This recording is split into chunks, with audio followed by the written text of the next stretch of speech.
အလုံသမောင်းဝန်ကြီးဌာနလူမှုဖူလုံရေးအဖွဲ့မှပြည်သူ့အတွက်ကြိုးပမ်းဆောင်ရွက်မှုအဖြစ်ရွေးရှားစိတ်ကူတာရေးအဖွဲ့ဖြင့်ကွင်းစင်စိတ်ကူတာခြင်းကိုမေလ21ရက်နေ့ကနေပြည်တော်ဘူတာကြီးမှာမြမမီးရထားဝန်ထမ်းများကိုစိတ်ကူတာမှုများဆောင်ရွက်ပေးခဲ့ပါတယ်။သတင်းအပြည့်အစုံကိုသတင်းတော်မန်လင်းထထအောင်ကတင်ပြပေးမှာဖြစ်ပါတယ်ခင်ဗျာ။လုံသမောင်းဝန်ကြီးဌာနလူမှုဖူလုံရေးအဖွဲ့အနေဖြင့်အကျုံးဝင်အာမခံလုံသမားများရဲ့ကျမရေးဆောက်ရှောက်မှုကိုပုံမထိရောက်လွယ်ကူစေဖို့နဲ့ပုံမလွှမ်းခြုံနိုင်မှုအတွက်အလုံသမားစေယုံကြီး3ရုံမြို့နယ်လူမှုဖူလုံရေးစေကံ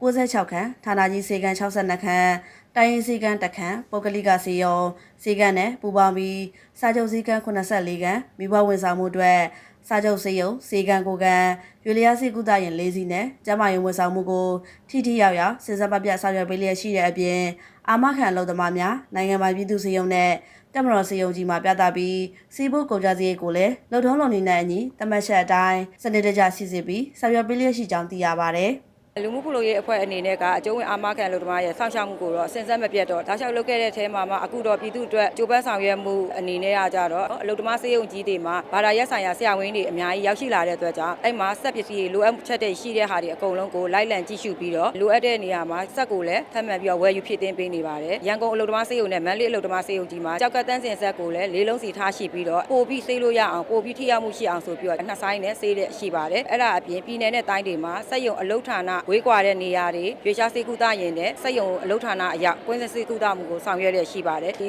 နှစ်မှာတော့ထပ်ပြီးတော့ရွေးရှားစေကူတာရင်တစည်းထွေပြီးတော့၄စီးနဲ့ပေါ့ရန်ကုန်တိုင်းမန္တလေးတိုင်းပဲခူးတိုင်းအေရဝတီတိုင်းပြည်ထောင်စုနယ်မြေနဲ့စကိုင်းတိုင်းတို့မှာလိုက်လံပြီးတော့ကွင်းစေကူတာမှုကိုဆောင်ရွက်ပေးလျက်ရှိပါတယ်ယနေ့ကတော့မြမမီရထားမှာကွင်းစေကူတာမှုကိုဆောင်ရွက်တဲ့အခါမှာအထူးကူဆရာဝန်တွေပါဝင်တဲ့ကွင်းစေကူတာခြင်းမှာထည့်ထားပါတယ်အဓိကကတော့မျက်စိစမ်းသက်ခြင်းတို့အယိုးလို့တမားတော်ရဲ့အိုကြီးရဲ့အဲ့ဒါတွေအကုန်လုံးဖြည့်ဆွတ်ပြီးတော့ခေါ်ပြီးတော့ဒီမှာကွင်းစေကူတာမှုကိုဆောင်ရွက်ပေးခြင်းဖြစ်ပါတယ်ကားပေါ်မှာတော့ဒီလိုအပ်တဲ့ဓာတ်ခွဲစစ်ဆေးမှုတွေလည်းဆောင်ရွက်ပေးပါတယ်နှလုံးဆက် ECG ဆွဲခြင်းကိုလည်းဆောင်ရွက်ပေးလျက်ရှိပါတယ်အာမခံလူသမားတွေကိုလည်းအားကိုးရတဲ့စေုံစေကံလည်းဖြစ်ပါတယ်ဆိုပြီးတော့ပြောကြခြင်းပါရှင်ငွေကြီးကျူးကန်စာဝင်နေဆိုလို့ရှိရင်တော့လောကလစာ3သိန်းအတွက်တော့ဆိုလို့ရှိရင်3,200,000ပြန်လဲထုတ်ပေးပါတယ်ရှင်ကျမကြီးမကောင်းလို့ဖြစ်ခဲ့တယ်အဲ့မှာဆိုလို့ရှိရင်ဆေးဖို့တွေပြန်ထုတ်ပေးခဲ့တယ်10သိန်းကျော်လောက်ပေါ့ပြန်ရခဲ့ဖို့ပါတယ်မများဘူးပေါ့နော်200%လုံးပဲပေးရတာဖြစ်တဲ့အတွက်ကြောင့်မလို့တကယ်ပဲလူမှုဖူလုံရေးမှာပေါ့နော်အာမခံထားတဲ့နယ်လို့တိုက်တွန်းပြောကြလို့ပါတယ်ရှင်ဝန်ထမ်းတွေကစပြီးတော့လူမှုဖူလုံရေးထည့်သွင်းရပါတယ်ရှင်လစာရဲ့200%လုံး3,600ပေးသွင်းရပါတယ်ရှင်2025-26ပညာသင်နှစ်မှာစတင်ပေးခဲ့ပါတယ်ရှင်ကျမသမီးလေးကမူလာတန်းဖြစ်တဲ့အတွက်3,000ကျပ် KP နဲ့ရရှိပါတယ်ရှင်လှုပ်ဆတင်ဝင်ရောက်တဲ့1994ခုနှစ်ကထည့်ဝင်ကြီးပေးသွင်းခဲ့ပါတယ်မန္တလေးငလင်လှုပ်တော့ကတော့ထောက်ပံ့ကြီး KP ရနေပြီးတော့ရရှိခဲ့ပါတယ်အထွေထွေသမားတော်ကြီးနဲ့လာပြတာပါရှင်လူမှုဖူလုံရေးမှာအာမခံထားပြီးလာစဉ်ထည့်ဝင်ကြေးပေးသွင်းနေသူများအနေနဲ့အာမခံအလုပ်သမားတွေမကျန်းမာတဲ့အခါမိဘွားတဲ့အခါအလုပ်တွေထိခိုက်ဒဏ်ရာရတဲ့အခါ